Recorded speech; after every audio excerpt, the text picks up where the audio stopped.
How about that Steve Zahn, huh? Oh, national treasure.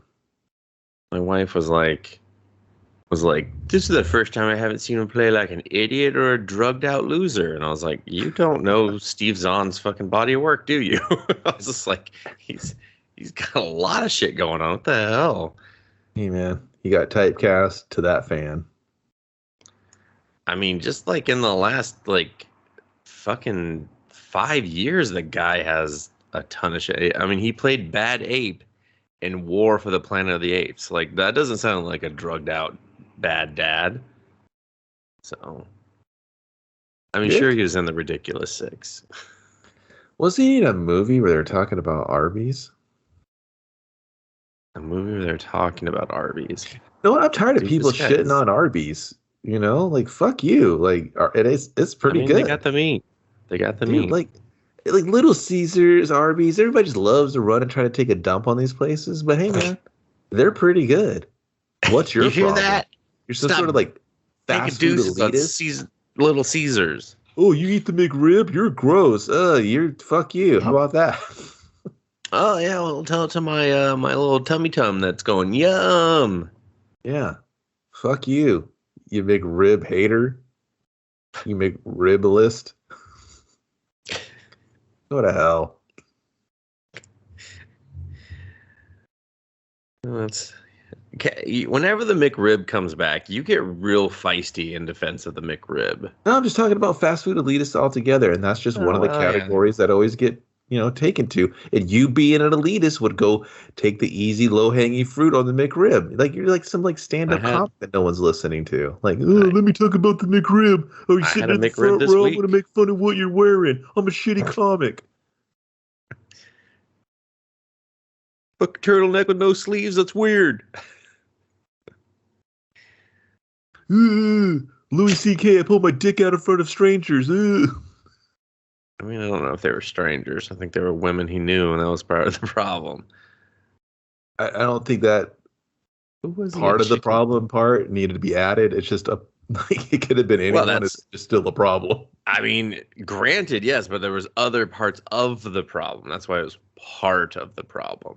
Like, let's just say it started to snowball from there, Kevin. Okay. Oh, I don't listen to these guys for their fucking opinions. Just talk about the fucking movie. Let's movie. 8-Bit Christmas 2021 joint. PG. It's a family comedy and probably a instant holiday classic. Hour 38. Directed by Michael Dowsey. Screenplay by Kevin Jakubowski. They're good enough for everyone else, right? Starring one Neil Patrick Harris and Winslow Fegley, both playing the same character, Jack Doyle. One's playing the adult, one's playing the child. I'll let you decide which one. Hmm. Always impressive Steve Zahn, David Cross, and June Diane Raphael are also in the movie, along with a special shout out to Jacob Laval as Connor Stump, aka the kid with glasses that Kevin really enjoyed the performance of. Kid's gonna So be huge. He's gonna be a he is. star. He is. He's got a smile that won't quit. Way better than Santino Bernard, the other guy with glasses, who was forgettable at best. Well, that's not his fault. I didn't mind any of the Yeah. kids in here, and I usually hate other kids. Don't forget, Dustin, it's based on a book Is by the based on a same book. name. Yeah. And interesting enough, the metal kid that was way too old, same last name as the writer of the book, who also wrote the screenplay. Maybe it's his love child. Is it? I would definitely say it's his love child. He was just like, I will see this to the fucking finish line. Then don't you ever speak to me again. Yeah. We have entered the holiday season. Everyone, I hope you had a Hanukkah donut today. I know I did, because they were brought and given to me, and I'm not going to turn down free fucking donuts. That's for damn sure.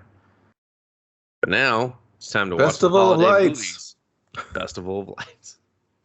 And this is our first one. 8-Bit Christmas. Now streaming on HBO Max. Probably in some select theaters. I don't know.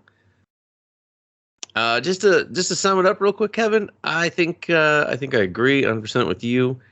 And I had this is Princess Bride plus the Christmas Story. That's it, and it fucking works. it fucking works. Didn't hate Yeah. it at all. Kind of Yeah, actually fucking liked it a lot. Yeah, it was surprisingly enjoyable, and it had a couple of moments where I was like, "What? Huh? It's fine. I'll let you have it." It turned into just because some of the performances from the kids. Usually, kids are movie repellent for me. Like, there's too many of them. They're giving too many scenes. They just won't stop talking. They're fucking terrible. And They you all want to sound know? like adults. Yeah, they all talk. That's the number one reason, because they make them all talk like adults. Like, hey, look at this kid. If I give him some snappy, sassy, balls out adult dialogue, he's really going to light up the screen. No, he's going to make me want to push him in front of a car. That's what he's going to do. And I'm going to hate every time he's on. Where this movie refused to do that. They're like, you know what? These kids are going to kind of act like kids. They're going to treat each other like fellow kids. And I think I can't pinpoint it to a time, but I knew a good portion of kids like this. When he said, "Hey," he started introducing the kids, and he was like, "This guy, and he's got to go home any minute." Like, I think I got to go home soon. Dude, that hit me. I was like, "Yeah." I mean, fucking Farmer. Oh my god, I'm pretty sure yeah. everyone knew a farmer. Like, yeah, like I knew a kid exactly like that. We were just like, "Shut up, Ryan! You're a fucking liar. You do not have fucking 19 cases of Crystal fucking Pepsi at your house. You're a liar." It was and that's what the kind of the best part was. And the main kid, I thought he did a fantastic job of like holding his own, holding his scenes, kind of engaging with the other kids. He did great. Yeah, it was way better than this in that shitty Disney movie I was forced to watch with him in it. We had an imaginary polar bear. I was just like, what is this shit? What is that? Yeah, shit? well, in that one, he talked like an adult. And I was just like, ugh. Fuck this movie. But we're in Chicago. And Home of the Bears.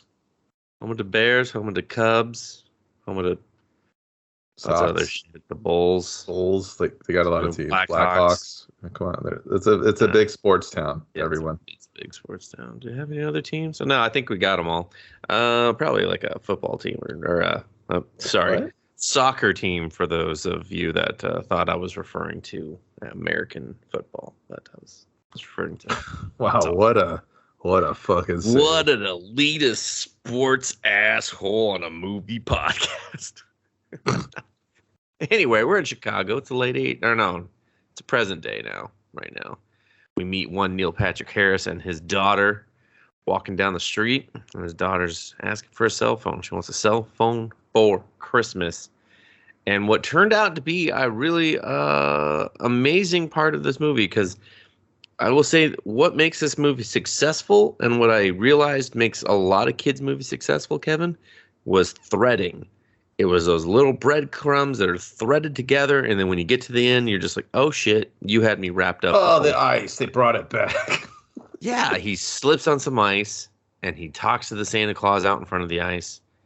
And he's like, they still haven't gotten this fixed. And he's just like, tell them I already told the building management. I'll tell them again. Put rock salt down. Just salt it. Carry it with you. I would have for the rest of my fucking life. Like, there's people that do that in places where it snows. Like, I don't know. I don't live where I also know that there's always that one spot that never fucking thaws out. No matter how much fucking ice you put on it. It's the Chicago Fire is their MLS team, okay?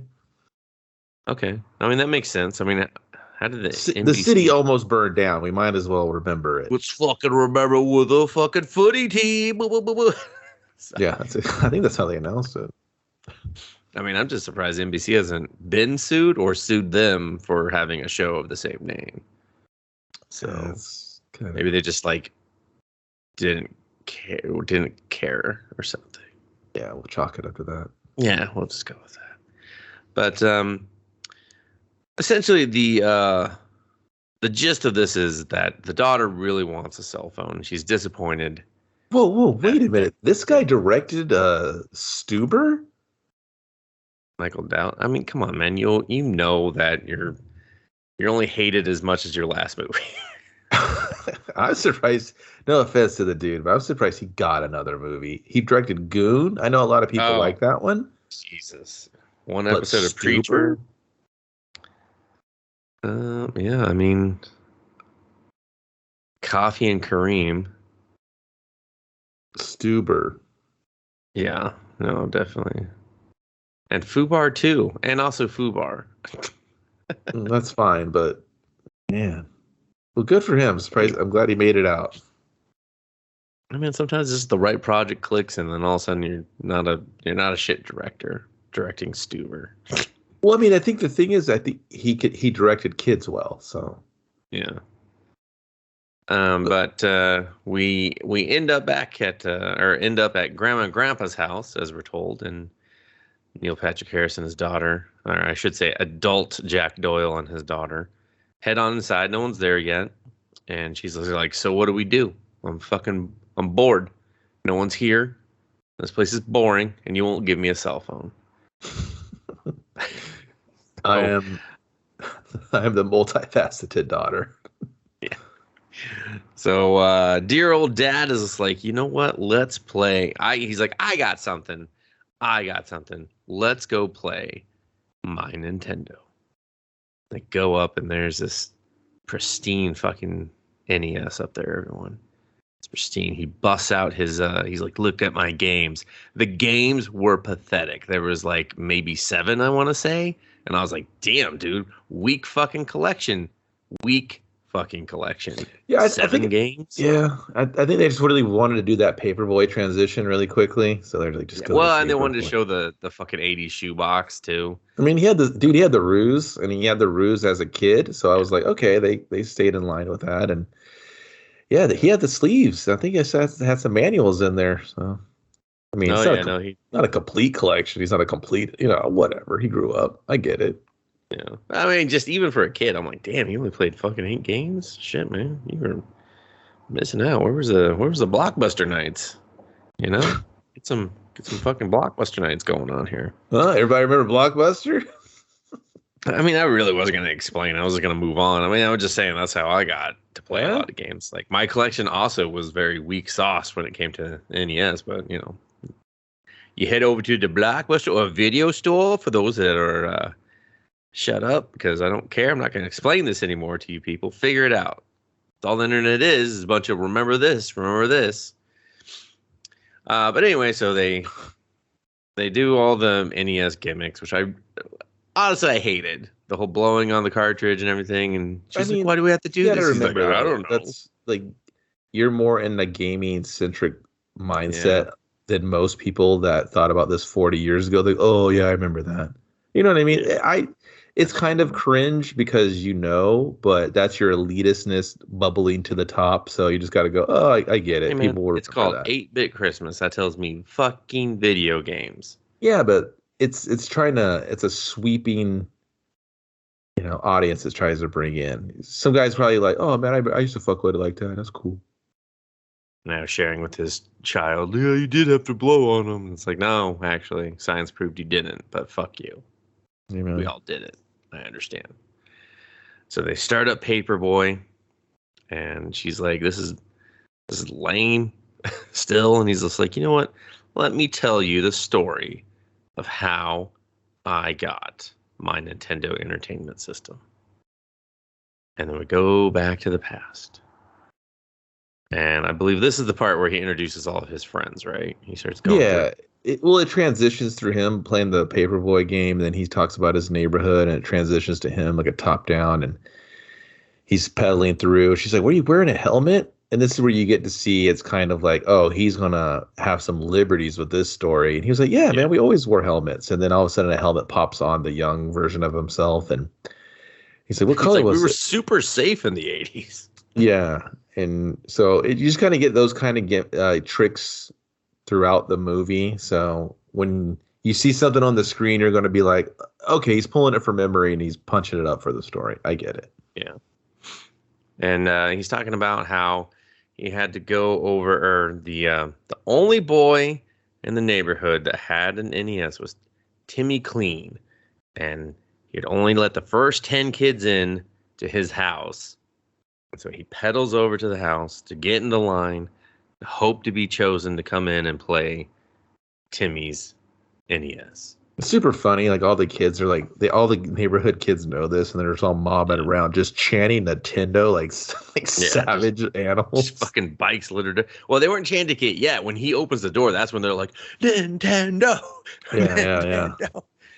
And then he just kind of goes through his friends. He goes through his best friend, who's like, he's allowed to watch rated R movies, and what the fuck else was? I mean, I there, think and then the two twins. yeah, the twins. One was kind of a smart twin. One was kind of a dumb twin. Yeah. And then the other kid with glasses who was allergic to SpaghettiOs and would spew on like command. Yeah, he was the. I think I so, gotta go home soon. yeah, he's about to say he's got to go home soon. He's like, I gotta go home soon. But it was funny, like, dude, like I can't Yeah. express to you enough in this movie if you haven't seen it. The he says it like a kid, and he says it like a little weenie. Like I thought a kid was just gonna pee just because. That's Yeah. the way he said it. He didn't say it like, "Hey kids, say your line that you're about to go home." He didn't do it like that, and I think all Yeah, he the said it like the kids- friend that actually always said, I think I gotta go home soon. And you're just He like, said all it like right, he just wasn't fucking go. acting, and I think that's what really resonated with me. And I chuckled, and I was like, "Okay, my tolerance, I'm really excited to see what these kids are going to do because they got one shot to either be just a bunch of like weird dildo kids or fucking like act like true Your kids." dildo kid. Yeah. I don't know if that's all right. But yeah, so then we get Timmy comes out and we meet Farmer, who's one of my favorites because Farmer is the pathological liar, and he was just like, he's like, yeah, I was hanging out with some celebrity, and they're like, oh yeah, this is after you got pulled out of school yesterday to be Tom Cruise's stunt double because a little joke, he doesn't need a stunt double, blah blah blah. But he's like, yeah. He's like, not because you had diarrhea. He's like, they're not mutually exclusive. But Oh yeah, they always call him out Farmer on his fucking sold bullshit. me. I was just like, fucking Farmer, we got a young Artie Lang right here. Okay, let's keep him out Yeah. of the nose candy, and he might make it. He might Told you, make man. it. Like all the kids have good delivery for the most part. Yeah. But then Tommy Keene comes out, or I think I fucked up his name earlier. It's Tommy Keene, or Timmy Keene, sorry. Fucking it up again. And he comes out, and he's in like a fucking robe, and this kid's like a fucking, just an asshole, and he's just pointing, he's like, you, not you, get out of here, just fucking shooing kids off and shit. And the 10 get selected, our young Jake Doyle gets selected to come inside, and they all go down, and he starts describing how amazing this basement is. It's got everything, and one of that like Farmer touches the wall. He's like, "Hey, hands off of that! That's French." And then Farmer just like smacks his hand on it again. I was like, "Oh, Farmer, you little shit." Yeah, they're just like real backwood hillbilly kid vibes, and they're all just so enamored by how cool this place is. I mean, it was a very cool place, And then just young Timmy he's a shit. He's a little shithead. He starts playing the Nintendo. He's like, winner stays. And he basically just doesn't let any of them play the fucking Nintendo. But my favorite part is when he's like, Mom, wake up. I need Pop-Tarts. And she's like, how many? And he counts the room and he's like, one. Well, no, everyone raises their hands. They're excited to get Pop-Tarts, and he just smirks. He's like, he's like 1, 2, about 10. Give me one. And everybody's like, this fucking guy. Yeah, but they can't say shit because they're at the mercy Of the of Nintendo this Lord. maniac. Yeah, because he has the Nintendo. And then the story just kind of continues to progress through this. I think he tries to set the stage for getting his own Nintendo at this point, or no, I think I'm too early on that. No, he doesn't realize that until they come back for the Power Glove. Yeah.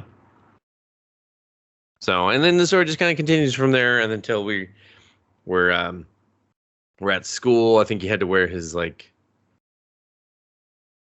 boot. Oh no, this is when the kid shows the Power Glove. Like he brings the Power Glove to like, he says he got it. All right.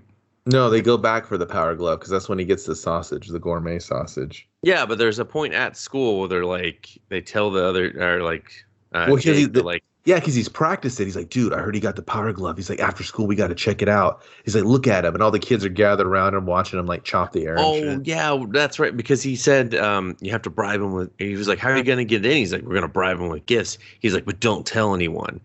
And then they were like, uh, Jake's like, "Wait, Farmer knows?" He was like, well, "There goes fucking everything." And they show up and there's like The whole school's there. hundreds The of fucking more coach kids. is there. Yeah, the coach great. is there. Yeah, I love that the coach is there. I love his bribe too. He's like untraceable cash. Yeah. Because the kids, he's like, all right, kid, a coach. And the coach is like, he just kind of does like a nod, like, yeah, I'm here for Nintendo. Yeah, he's like, calm down, kids and coach. And coach is like, I was rowdy. I apologize.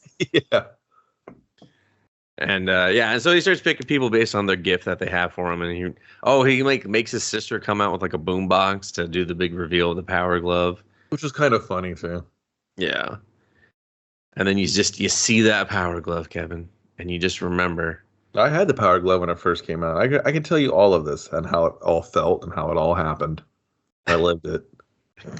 I lived this exact same gimmick. That's when I knew there was two brothers in our neighborhood. One was like really cool and one was just weird and nerdy. Just like you're like this guy's gonna be a Dexter or a serial killer. I know it. But they were the first in the neighborhood to get a Sega Genesis. And everybody was like, whoa, that's some next level shit. And I wasn't cool with the other brother, the cool brother. He was okay. Like we knew each other, but we weren't friends. So I started hanging out with the weird brother. And I was like, hey, man, can we go to your house play Genesis? That sounds fun. He's like, hey, did you want to do the Genesis? Genesis is what we were going to do, right? And he was like, well, okay, I guess we can. I was like, Revenge of Shinobi and Ultra Beast, you have them all, right? Like I knew more about it than he did. And we would go over there and his cool brother's there. And I'm just like, damn, cool brother's here. So I would just play. I was like, hey, man, let me get on some of that Genesis action. And then I just couldn't stand hanging out with the weird brother anymore because he was just like weird. Like, not a cool weird, but like, okay, dude, I'm just sick of your weird shit. And then I ended up getting my own, and we never spoke again. You're like, fuck both of those brothers, eat a dick. Yeah, most definitely. Genesis out. And then I had the Power Glove. I got it for Christmas as well. And I had Mike Tyson's Punch Out and a game called Bad Street Brawler that was made for the Power Glove. And it was the most awkward fucking thing. The only thing it would really work on was Punch Out. You think it did? You guessed? And you had to put these stupid sensors around the fucking TV that would kind of barely sit there. And when it worked, you're like, oh, this is okay. Barely. And then you're just like, I can't deal. I'll just play with the controller. This sucks. Yeah. There you go. That was my life. But these kids, they don't know the Power Glove sucks yet. So they're bribing them. And we got Jake. He's got gourmet sausage. He stole his dad's gourmet sausage. Yeah. And Timmy's like, what is that? He's just like, gourmet sausage. He was like, no, get out. Yeah, he's like, no, that's not going to work. Yeah. And there's this little ugly poodle chihuahua dog or something they always show. This dog gets a lot of screen time. That is, yeah, it gets way too much screen time. I mean, they made giant fucking pin badges for that dog. That kind of made me laugh in the memorial badges. It did, but the dog was I love the dog, like the photo shoot. That was pretty good. Yeah. That made me laugh. But the rest of the times I was like, I hate this dog, get it off the screen. Yeah. So he follows the dog in through the doggy door. He pays the dog with sausage, and he sneaks downstairs with the rest of the kids. He's just like, fuck yeah, down here. Let's Power Glove it up. Yeah, real loosey-goosey on the rules. The guy saw him, and they were just kind of like, whatever. But yeah, I mean, he just wanted to show off. He was like, fine, 11 of you. Yeah, he wanted to show off. And plus, he had a crush on one of the twins, the girl twin. Yeah, which we get to because he brings down his boombox again and starts to play the music again. Hits his dream journal, and he's like, I had the dream about her again, as he's about to fight her in a video game that does not exist. That was, this movie. So, but then they start fighting, and they just feel like this kid's like making excuses for why he sucks with the Power Glove. But as Neil Patrick Harris narrates wonderfully, they just didn't know how sucky the Power Glove was. So, and Timmy goes into a fucking blind fucking fit of rage, and he jump kicks, very fucking Dungeons and Dragons style, if I do say so myself. Dungeons and Dragons? Fucking double dragon shit, man. Just get out of my butthole and let me fuck it up and someone else catch it for once. No, everybody's like, I stopped listening. Why? Because I don't know what they're talking about. I don't know what they're talking about. They're mixing Double Dragons, the fucking TV, the 42-incher, and it falls and crushes the dog.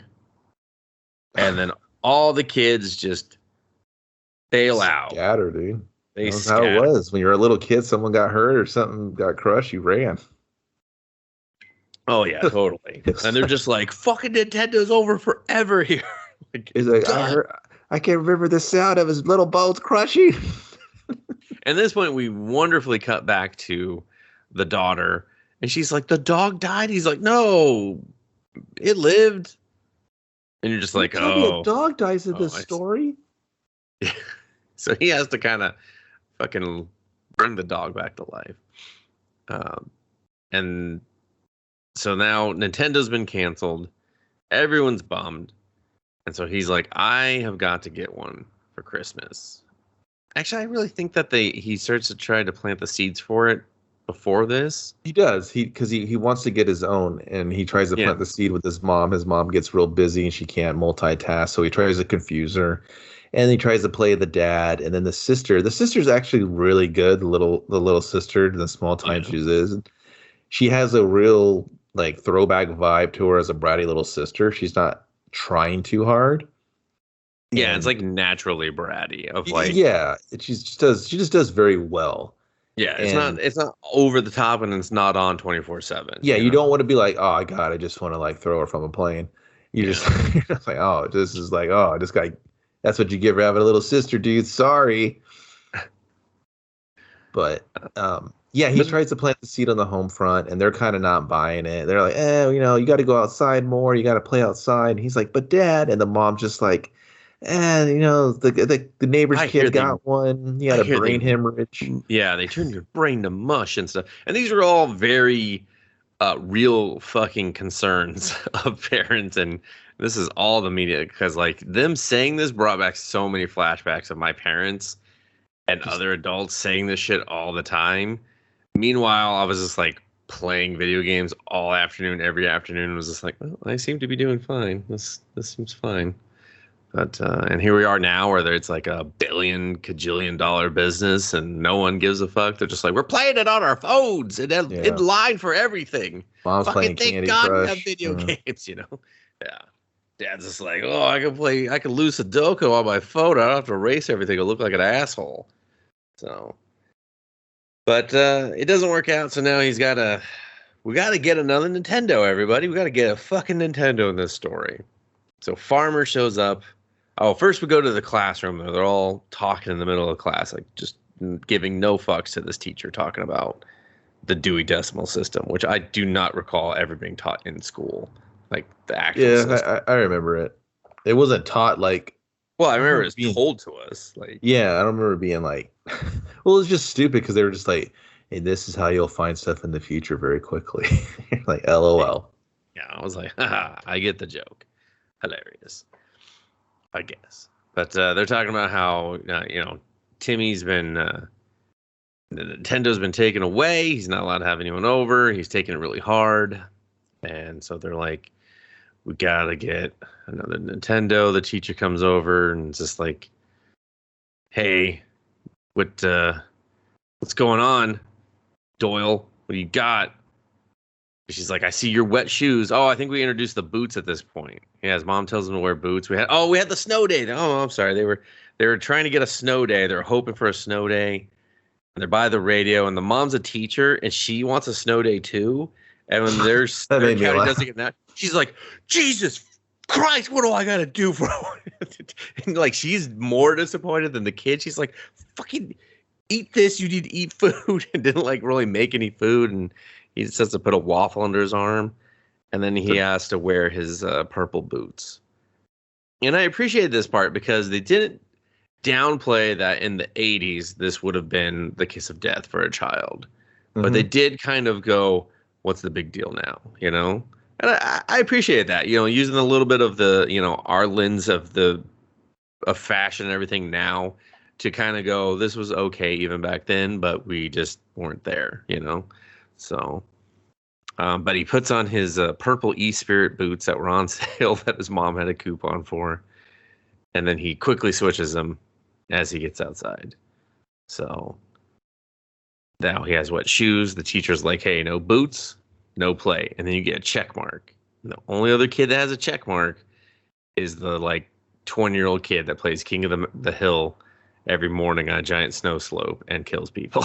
So Yeah, the kid, like the big metal kid, he's just Jaworski. I didn't understand his character, but No. I was fine with it. I was like, is this kid like a janitor? Is he like the weird shop teacher kid? Like, what is? I mean, this he dude? has the peach fuzz is darkening on his upper lip. He is a full 2 to 3 feet taller than all the other children in his class. He looks out of place, but I kind of I didn't hate it. It made me laugh. No, 'cause like he had was that kid movie entertaining vibe. enough, Yeah. and it, it was just one of the things in the movie where I was like, what? Why is he on the bus with them? Is he like a TA or something? Like what? I mean, at that point, he was already established to be in the classroom with them, but so then we're off to recess, and Jake is hiding behind the dumpster with Connor, who is the Weirdest kid ever. weirdest kid ever, as he's described. Yeah, and he eats erasers and stuff, and These kids are eating racers like Tic Tacs or something. And then Yeah, he he goes was. to eat one. He's like, you want one? He's like, I'm good. he's like, I'm good, I'm okay. But okay, so there's another thing that I enjoy about these kids, especially the main kid. He really sells a lot of the jokes from the other kids by just kind of giving them a look and not saying anything. It's very, I can't tell you how refreshing it is to see them just to let the fucking joke breathe for a second. And then the kids just look at him like, dude, are you really doing that? There's a joke later on where they're selling reefs to win a Nintendo. And he's just fucking jump ahead. he's just looking at his book and he's like, oh man, I sold a reef here. I sold a reef here. And then he asked the weird kid, Connor, he's like, are you selling reefs too? And he's like, huh? What's a reef? I was like, what? And then he looked at him just like, what? Well, no, he said, how many do you got? And he's like, well, 93. And he's like, are you selling reefs? He's like, what's a reef? Yeah, like he's all engaged, but then he has no clue why he's engaged about the conversation. But it's just the whole act of the joke selling. And I think adult comedies don't even do this, It's just like, what? Well, it's just especially kids, kids' faces emote so fucking much of what they're thinking, what their reaction is to everything. And so it was kind of refreshing just to see them allow them to use their fucking faces to do the work for the joke and stuff instead of being they got to act, dude. That's they got not funny, Yeah, his face was like, oh, this fucking kid is weird, and that was all you needed, But then, at some point in the classroom, the farmer said, I hear we're having a contest where if you sell all these wreaths for this Boy Scouts knockoff, you get a Nintendo. And they're just like, fuck you, farmer. No evidence. We don't believe you. You're a liar. So then he comes hauling balls with a flyer. He's like, look, here it is. But at this point, Jaworski and everyone else has come over. He's like, oh, there's just a free fall here. Doesn't say anything about Nintendo. He's like, you gotta read, you idiot. Yeah. Well, before that, though, everyone's looking at his boots. His boots have been found out, and Jaworski's like, I'm going to kill you. And he's just like, and then farmer fucking saved me for once. And that's when he comes over with the flyer, and they're just like, whoever sells the most reefs gets a Nintendo. And they're just like, oh, Nintendo's my God. Yeah, this thing that the scouts that they don't care about is now their favorite thing in the world. No, and that's the best part, dude, is the whole thing Nintendo brings them all together. They literally almost start mosh pit rioting. All the kids are so happy that this is even an option. And that's super cool. Even the giant, metal kids just like, ah. Yeah, he's just like, he's not even a scout. He just keeps showing up to meetings and selling reefs, and then just There's another later on, part. he's like, sir, are you do you have a child here or something? He's just like, he's just like, all right, fuck, we'll get to the reefs. But There's a part where they're just like, it's a part where they're just doing their little scheme, and then the Jagorsky guy is just like holding a kid like he's about to pound him, and he just starts watching them. Yeah, He's in the middle of a beating. Yeah, he's beating up the weird kid, and he's just like, what are they doing, scheming over there? Yeah, like that's funny to me. It's a very like Simpson-y, cartoony type thing to do. Just yeah. That's why it's just This is so akin to A Christmas Story, which is kind of some of the way the kids interact with each other. Oh, for sure. Yeah. And so now we're in a reef selling competition, and Farmer is taking fucking no prisoners. This kid's fucking killing it. He's invaded Jake's territory. He's like, I even sold one to your ma. He's just like, what? No, you did it. And we see Jake getting duped by an old woman to shovel her walk and shovel her car out so that the old lady can get her purse to buy a reef. And it just begins this crazed passion for all these kids, and they're just like fucking scouts were littered across the entire city, just going door to door. I did like when he went to the one guy and he's like, hey, can't you read? No soliciting. And he starts to panic and he's just like, oh shit, you can't read, can't you? He's like, oh. Yeah. What, you got a learning disability? He's like, oh, don't tell me you gotta learn this. Ma, this kid says your reef sucks. Yeah, I was just like, oh man. That guy did look like a Chicagoan. Oh, dude, he was great. He had the little Mike Ditka butt broom. It was awesome. But then his sister comes to him and was like, Lizzie. Actually, he's getting ready. Sorry, I'm jumping ahead. He's getting ready to go out on a Saturday, and his dad derails him. He's like, you got to pick up the dog shit. And he's just like, this dog poops more than any other dog in the world. Dude, I lived that life too, man. We had 2 dogs. I always had to pick up dog shit. Oh yeah, I remember the backyard dog shit picking up, and oh my god. But this dog, as they're talking, it's like shitting 5 feet away. Yeah, he's dropping another hot one, and I was like, man, this yard is. He described it like a Dalmatian because of how it's just like all snow and shit. Yeah. So, and he's just like, don't worry behind the shed. He's like, just do everything in the front of the yard. And then he brings him over some hockey sticks. He's like, and I need you to varnish these hockey sticks. And he's just like, I'm supposed to sell fucking reefs. And he's just like, just do it. So he does that, and he comes in with varnish, and his sister's in his room. He's like, oh, what are you doing in my room? She's like, what happened to your face? He's like, it's varnish. I know how to use it. She's like, did a dog poop on you? Yeah. Did he poop? Did he diarrhea on your face? I think is what she said. Yeah. It was great. And then she's just like, you're going to lose the contest, but I'm going to tell you how to win if you help me get a Cabbage Patch Kid. Because it's, that's when they were super popular too. Fucking 80s. Yeah. Fucking, they were like that, though. They were selling out and shit. I remember that before. They just didn't have the media presence of Tickle Me Elmo or the fuck it was. And so he's like, all right, fucking I'll help you. How do I win? She's just like, old people.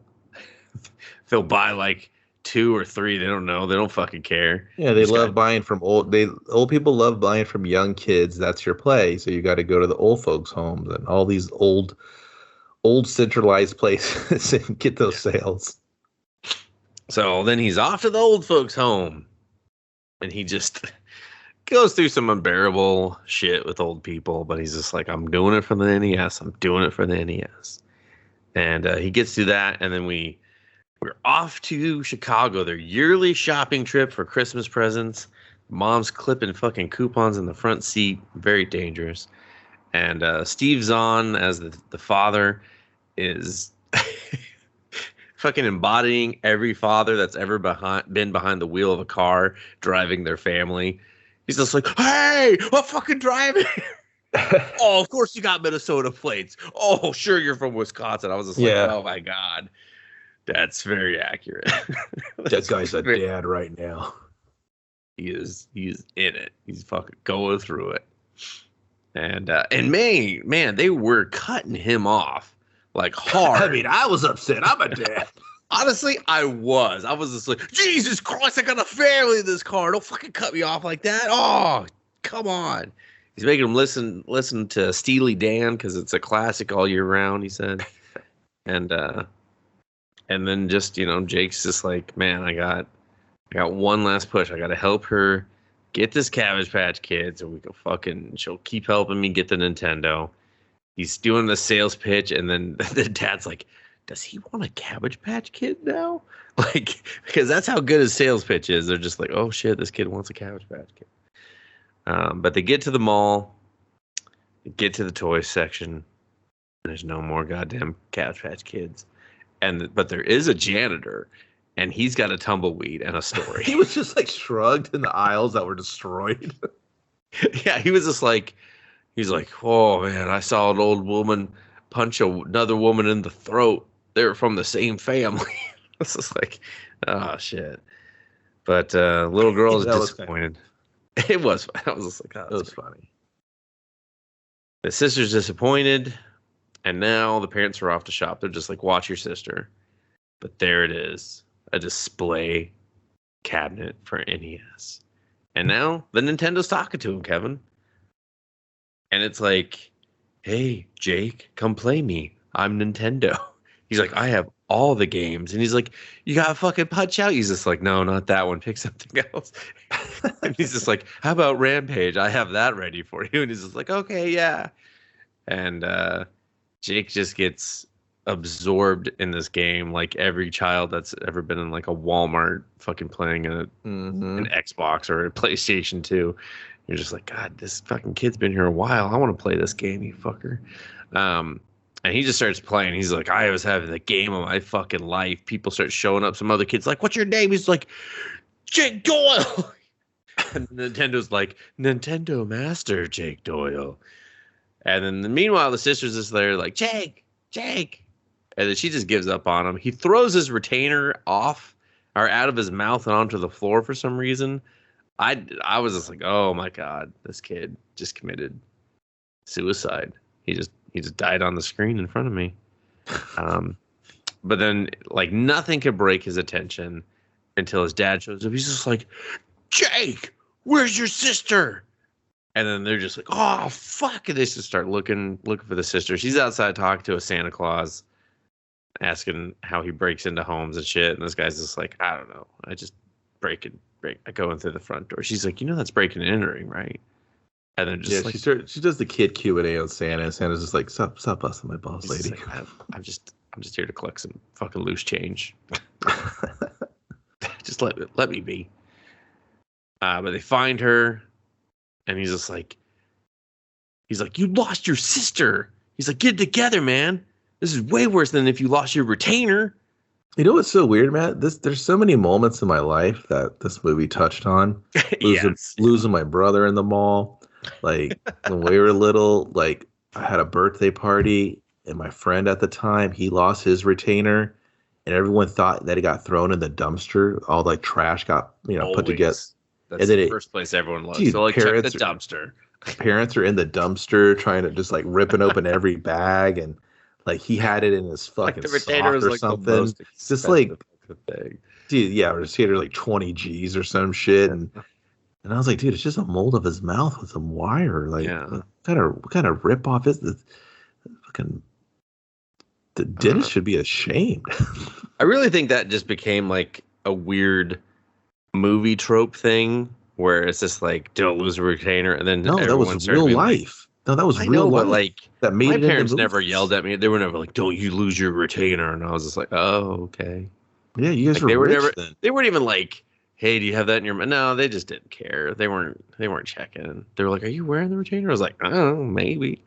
Like, maybe I am. Maybe I'm not. So they were just kind of like, "You lose it, we're done. Like your teeth are how they are. Like we're over it." Fuck like, your face, homie. No, they were just like, hey, we did enough. We've done all we can. It's like, I think we could do more. They're like, nah, we're done. This is it. But so he clenches his mouth, and Steve's on. Oh my god, he tremendous because he picks up on it and is just like flips back around to the kid after like checking on his dog. He's like, "Open your mouth," and then fucking Jake just takes off running back to the mall to find his retainer and just hauls balls away from him. And Dad's just in hot pursuit. He's just like, Jake. And the retainer nowhere near where he dropped it. It's just fucking roaming through the mall now. But he spots it. It's being hit by a janitor fucking mop. I mean, it's got crap on it. It just gets hit by every nasty thing on the floor. And then for some reason, Jake just starts doing this like Titanfall slide to pick it up off the and it made me laugh because they let him slide for like 20 minutes. It was the longest slide. It was great. Like we were intercutting between where the dad was, what was happening to the retainer, and then going back to him on the slide. Yeah, so. I loved it. I was like, man, if they make this slide go a little bit longer, it's gonna be really great. And then they did, and I was like, I would have done the same thing if this was my movie. And then he snatches the retainer. He looks at it, he goes, ugh. And then he sees his dad. He just shoves it in his mouth. And he's just like, opens his mouth. He's like, you're lucky.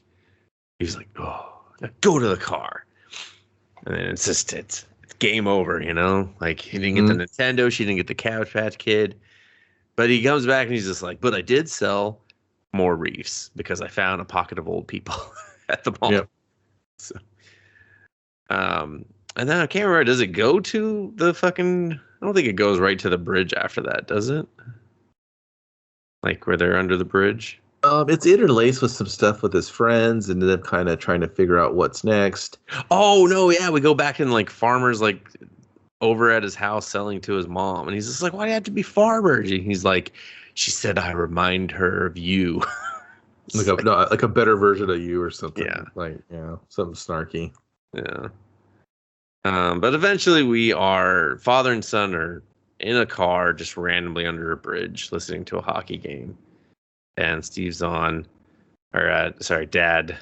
Doyle gives him some advice. He says he can walk the walk, but he can't talk the talk.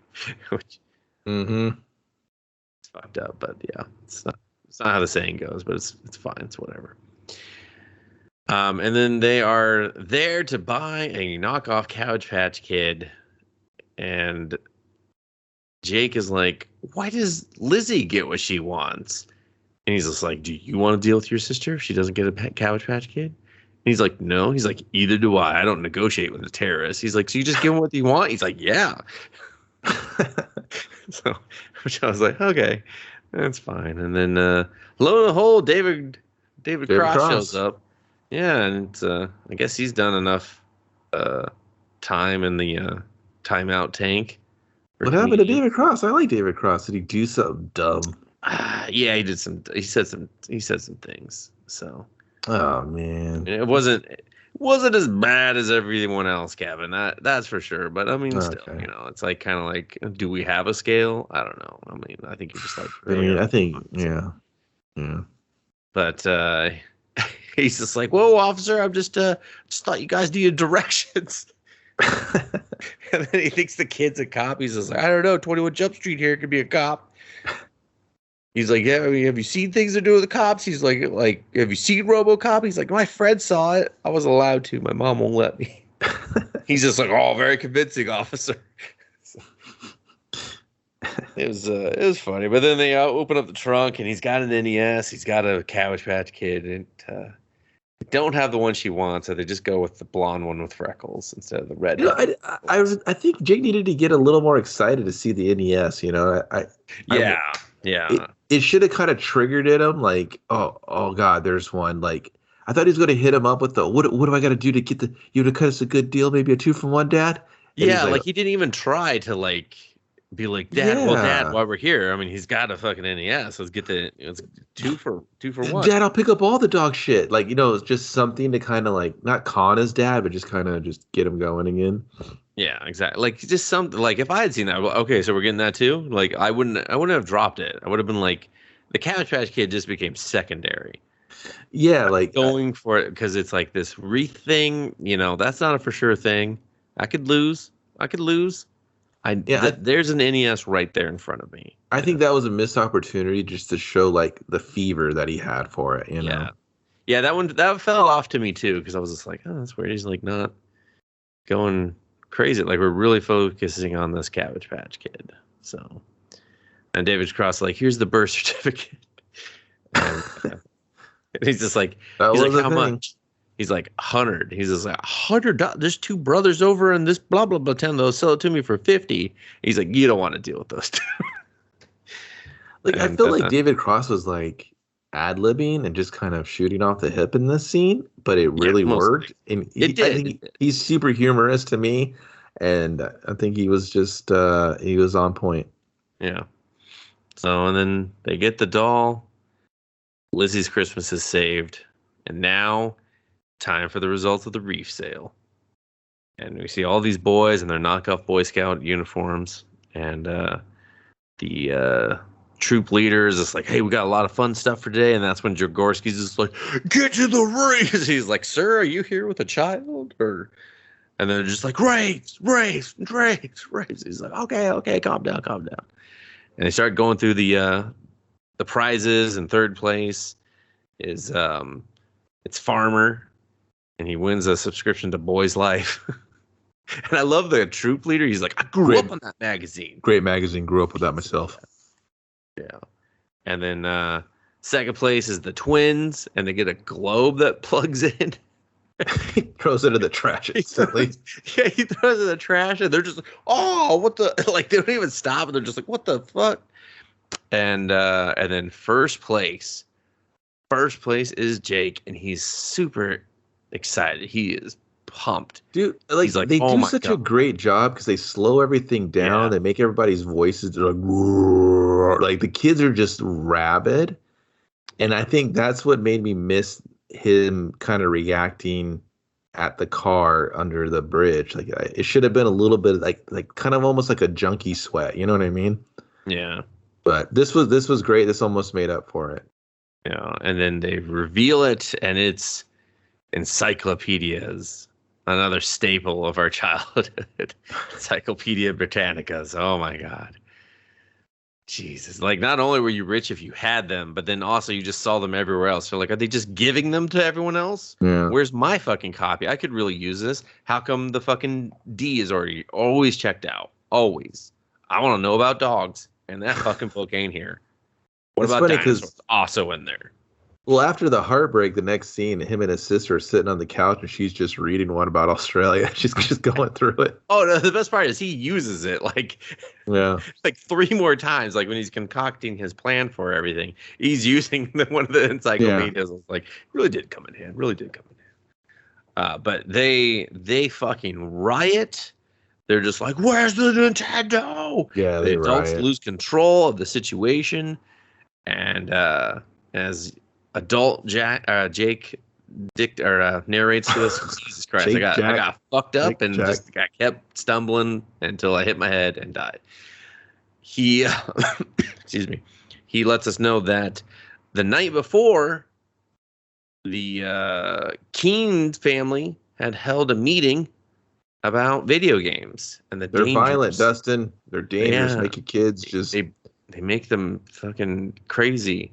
And that young Timmy Keene has been diagnosed with attention deficit disorder. My son's been diagnosed with ADA. Who cares? Yeah, he's just like, something. It's very rare. It's very rare. And the wife's like, it's very rare. It's very rare. They all have the big giant memorial buttons of the dog, and you see the slide, and he goes just to they're doing Mr. Keene is like, hey, this is my whole pitch against video game violence, and we're going to ban all the Nintendo sales in this town. It's kind of ridiculous here, but I get it. Yeah, but it's not out of the scope of possibility, especially for the 80s, because they would do that shit. To me, this part was kind of like a child's like perception of parents don't like it, so it's literally banned. Because I feel like his narrative he was kind of overemphasizing stuff. He was kind of, being very, grandioso with some of the You know what I mean? Like, I think he was Mhm. pumping up the story, and us as the viewer got to be like, oh, they shut it down all in this town. We had to go to Chicago to get it. So I was like, okay, like that's how I took it. And yes, there was, legislation and all this stuff about video games and all this, whatever. But I think to me, it felt like it was just them amping it up, if you will, Yeah. for story's sake. So but because of that meeting, he got fucked out of his Nintendo. And so now he's just sitting on the couch with his sister, and she gives him the remote because she feels so bad for him. Yeah. And then we cut back to the present day, and his daughter's just like, she gave you the remote? I would never give the remote. Mhm. And I was Yeah. like, that's cool. It Control the just kind of remote, showed you that control whole the world. like, yeah, it's just like, The some sibling thing. things, yeah, some things never change, especially among siblings. And we go back though, and now we're at the twins' birthday party. They have the unfortunate luck of having a December birthday, and they're reading their fucking gifts, and they're just like, "Happy birthday and Merry Christmas for both of you to share." So they're just like constantly fucked on gifts because it's just like everyone's just like, "Here's Christmas and birthday, and you have to share. Fuck it, we're done." Uh, but they open up some baseball cards, and they get a misprint one that has fuck face on it. I think it was Shit face. shit face. Was it shit face? No, it was F face because the daughter's like A face, and he's like, mm-mm. She's like S face, and he's like, mm-mm. She's like F face, and he's like, mm-hmm. Oh, I thought she said yes to the S face. No. They did the rule 3 quite well on that one. So, and they're just like, oh my god, it's worth $95. And then that's when he gets the plan, gets an idea, and he pitches it to him. He's just like, let's sell baseball cards, get money, and we'll buy a Nintendo together. And then when we go to our field trip in Chicago, we'll create this diversion, this plan, and then I'll buy it, and I'll run back, and no one will be the wiser. So, and that's what they do. So they got to get everyone on board, including the kid that's got to go home soon, and Farmer. They need all of them. Yeah, SpaghettiOs, the liar. I didn't really get. I could have swore that Nintendo was like $180. Like I just didn't really get how much money they had. I guess they sold all the baseball cards. Yeah.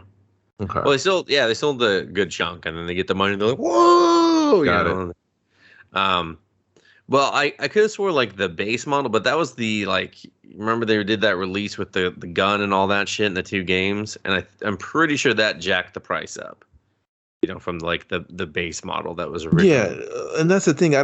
If it came out when it launched, because I got it when it launched because we got it for Christmas as well, and we had the one with the Rob the Robot packed in. We got the very first one, and then later on it came with the Mario Duck Hunt light gun combo. Yeah, that's what I got. And then it came with one without any games, and they just started doing like variations or whatever. But It's all about those UPCs. yeah, get as many SKUs as I can on the streets. But so I guess it's not 100% when. Yeah, I mean they don't really say how much money they actually, because also when you're selling baseball cards to sports stores like that, and if it's worth $95, they're not going to give you $95. No, yeah, she had a Beckett. So I assume she was going through that Beckett to get those pricings. Yeah. So now they've launched their plan, and the aforementioned scene where Jaworski's about to beat up Connor. He sees them protecting this trapper keeper, and he smells money. He smells money and opportunity in the air. And they're about to load up on the bus, and he takes the trapper keeper. And so they're just like, fuck. And then Jake gets sent back to get his boots. He can't go on the field trip without these fucking boots. And I remember that. You always had to have the boots. If you didn't fucking have the boots, you were staying inside. It's like, you want to play? Put your fucking boots on. You always had these fucking boots. And I was just like, I remember being a kid, being like, I don't want to fucking wear these boots. Okay? I can't run as fast as them. All right? I'm using kid logic. I need my shoes. I got to run fast as shoes. These boots, these suck. They're slowing me down. I'm not a boot guy. Yeah, I'm really not a boot guy. Too fucking bad. You want to go outside? We don't want wet feet fucking in here, okay? Put your fucking boots on, kid. So now he's got the boots on, and now he's got to show the whole bus his fucking boots. So if there was a kid that didn't know he had these purple fucking boots, there is now. Yeah. And they keep doing this great joke where they're like, "Are those so and so's boots?" And he's just like, "No, these are mine." And Pretty then boots. Yeah, he walks past the girl. She's like, "I have the same boots." And he's just like, he gives her a look. She did have the same boots. And that's what was great. Yeah, and he's just like, don't talk, don't say that, please. And so he ends up sitting next to the weird kid, and they're just like, "What are we gonna do?" He's like, "Just do the phase 1, and I'll figure it out." Phase 1 is the kid who's allergic to SpaghettiOs has eaten 2 cans of SpaghettiOs, and he pukes on this fucking teacher's face. The plan is they have a puke SpaghettiOs ratio time breakdown of how much SpaghettiOs this little weird kid eats 2 cans. How long will he puke for? Can we buy a Nintendo? That kind of really dumb, but pretty funny. Yeah. So I mean, especially when it's like they just do the beside the head puke thing. Yeah, they got the. But it gets me every time. Like if the person doing it sells it just right, it cracks me up every fucking time. And this kid is just like SpaghettiOs, and I was just like, oh my god, she took that hit straight on like a champ. And then she had to be an adult and help that child. Well, because it works because it's good kid logic, right? The movie stays with kid logic. Like all their little schemes is on this mindset of children, and even the kind of adults are just in on it. This whole this world of the kids is seen through their eyes. So yeah, we got this weird metal kid that's too old. Yeah, this SpaghettiO things or whatever the fuck they're called. Like it's just this weird thing. SpaghettiO, sir. Like it just happens, and the kid's world just gets to function this way. And so he's got to stand up to Jagorsky. He's got to get the money.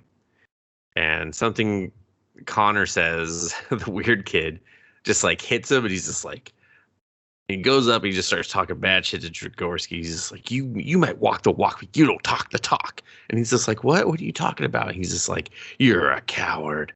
And he's like, give me that goddamn trapper keeper before I fucking kick your face in front of all these fucking kids. And he's like, here you go. And he's just like, yeah, that's what I fucking thought. And then it's just like, boom, plans back on. They got the walkie-talkies out.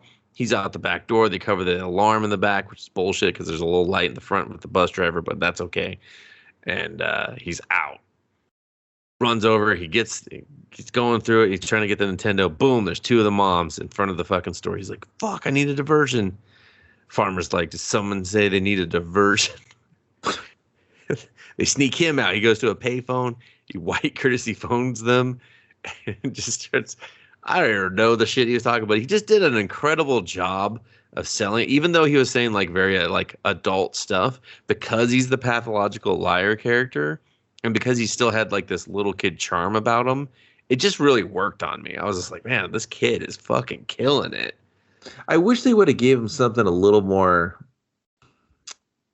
funny in this. Like I didn't think I think this was a good chance for him to shine, but I feel like the material that he got to use wasn't. I wish it was just hit a little bit better. Yeah, it wasn't a knee slapper, but it was kind of just believable for the situation, I guess, And then so Jake gets in, then Nintendo starts talking to me. He's like, shut up, Nintendo.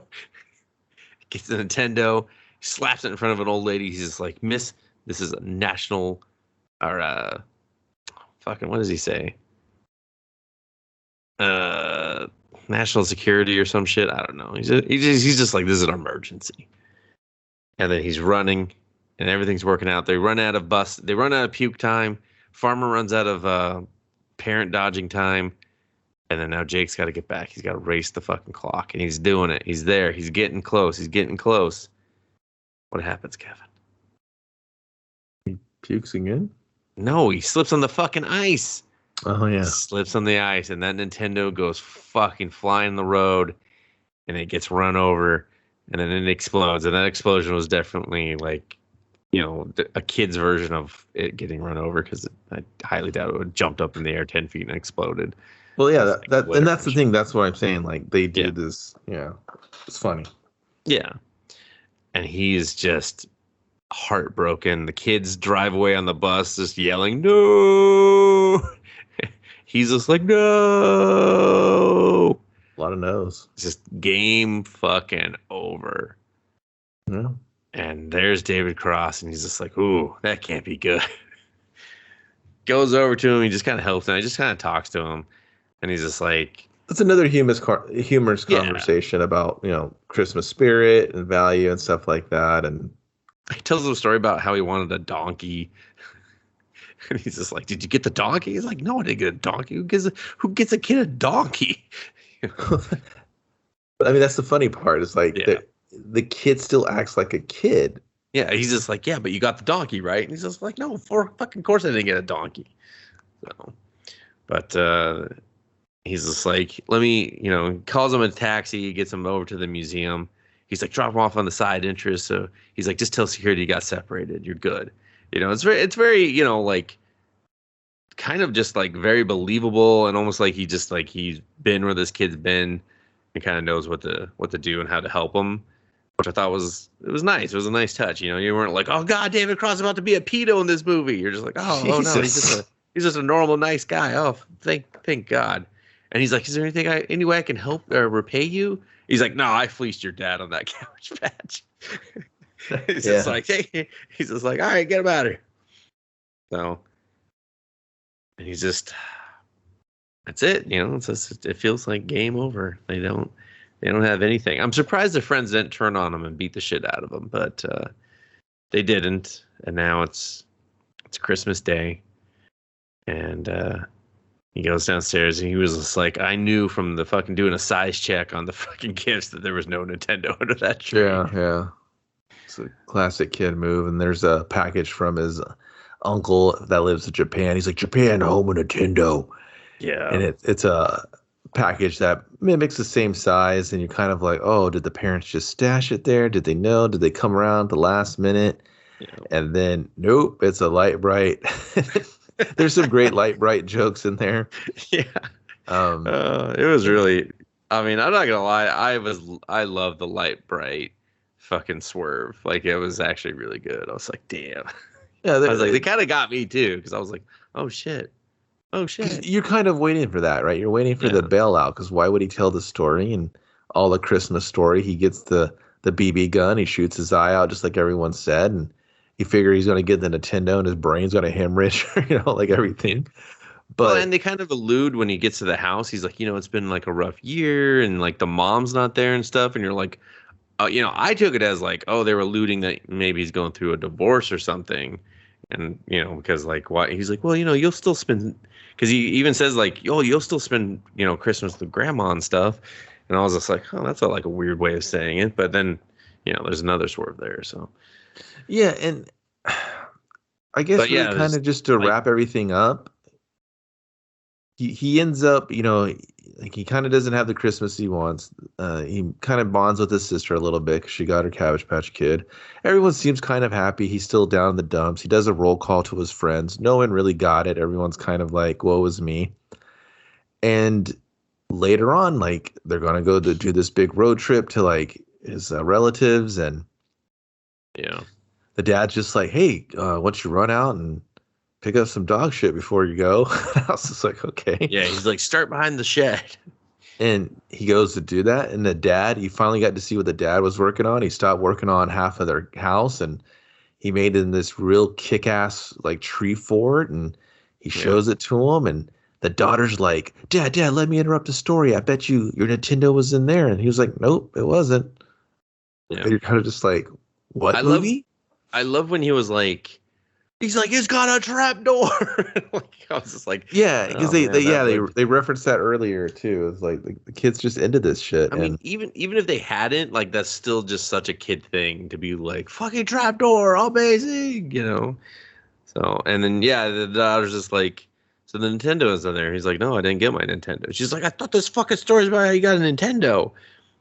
And I really, like, I thought this part was great. It was just like, You know, because like Steve Zahn's character is just he's very believable, and I thought the mom was great too. Yeah. But it's really about like the dad character, and he just it's just this great scene where it all just kind of like comes home together, and you're like, damn, this is dope, And he has this like crazy appreciation for his dad because he's like, I saw all the fun I was gonna have in this thing like instantly.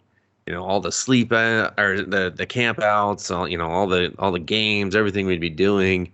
And he was just like that, in that moment he just like really appreciated his dad. And and the daughter's like, so you didn't get the Nintendo? She's like, well then how'd you get the Nintendo? He's just like, I worked for it. I caddied all summer, and then I was able to talk your grandpa into letting me buy it with the money I earned. He's like, that's how I got this Nintendo. So, which was a bit of like, hey man, you said you were going to tell us how you got the story of the Nintendo. You could have just said I caddied one summer and got the fucking money from it and then done.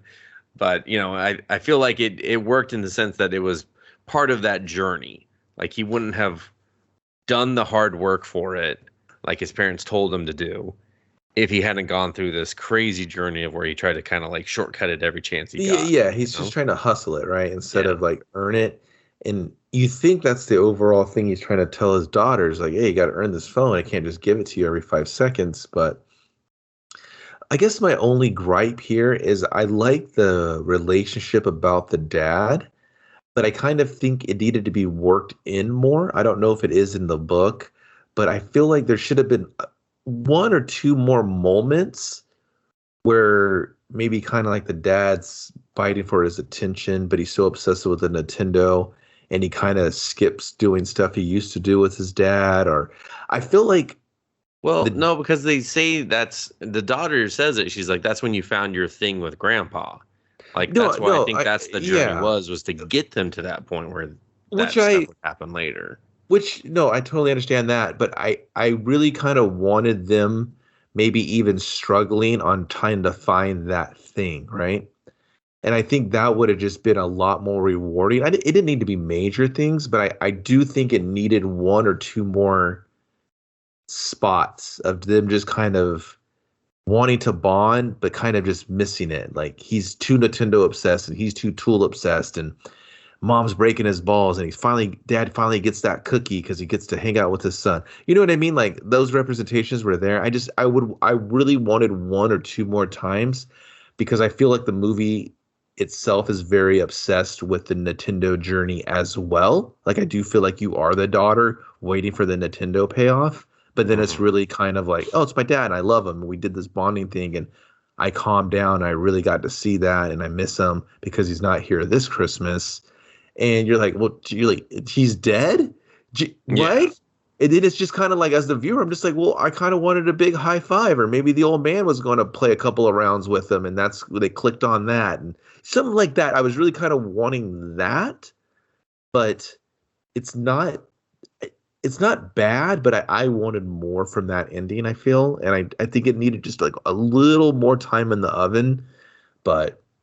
I just don't think you can fit those scenes. Like I don't feel like those scenes would have added to the story because I think the story's goal was that end connection. I don't think there was that bond. I don't think there was that desire for that bond until that moment with the treehouse. Yeah. No. Yeah. Right. I see. No. But like, and then like when the dad was dead and they had his cup out and shit, and they're all just like somber and looking at it, and I enjoyed that because I was like, oh man, this is a very like kind of melancholy kind of like ending. It's like it's a happy ending, how he got the Nintendo and stuff, and it was more of like like, and then like they lay the groundwork for him finding his thing with his daughter, because obviously he's struggling with that too. Like she just wants the phone, and he's just like, fucking, connect with me, damn it. And she's just like, nah, I just want this phone, So like, did this story maybe help her and him bond? Maybe, like, I don't know. If we get a sequel, I guess we'll find out when he goes for a Super Nintendo. Jesus, like, no, clearly he stopped at the NES. So, and the 7 games he got.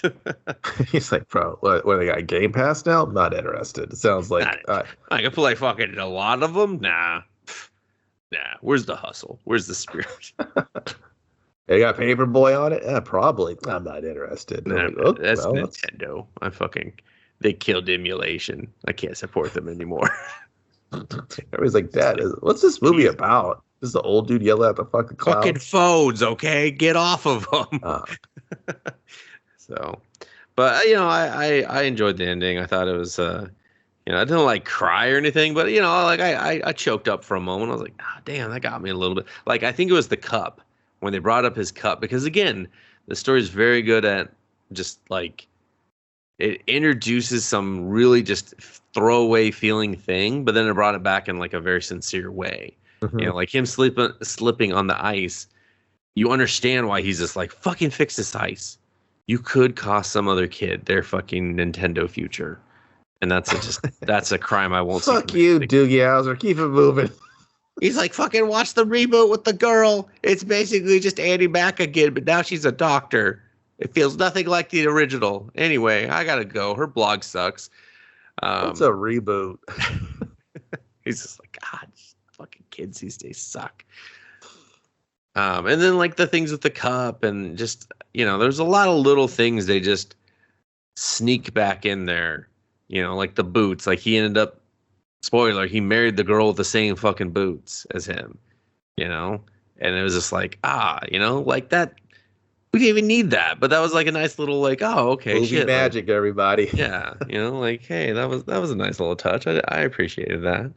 So, yeah, it's a fun movie. I would recommend it, especially if you like Christmas movies. Like, it's probably one of the best new Christmas movies I've seen since probably Elf, I'll say. So it's one I would revisit and watch again. Yeah, it's an easy recommend. Like I said, if you Christmas movies, it's going to help if you have some sort of video game knowledge or interest as well. It's not mandatory. I think the kids do a great job in what they're given, and yeah, it's an easy recommend for something I never thought I'd watch or interact with, but I did, and Dustin did, because that's what happens when you movie. You just a holiday rolls around, and if you remember it, you try to watch movies and align with it. So people go, "Oh, it's December. I guess I'll listen to these pricks talk about a Christmas."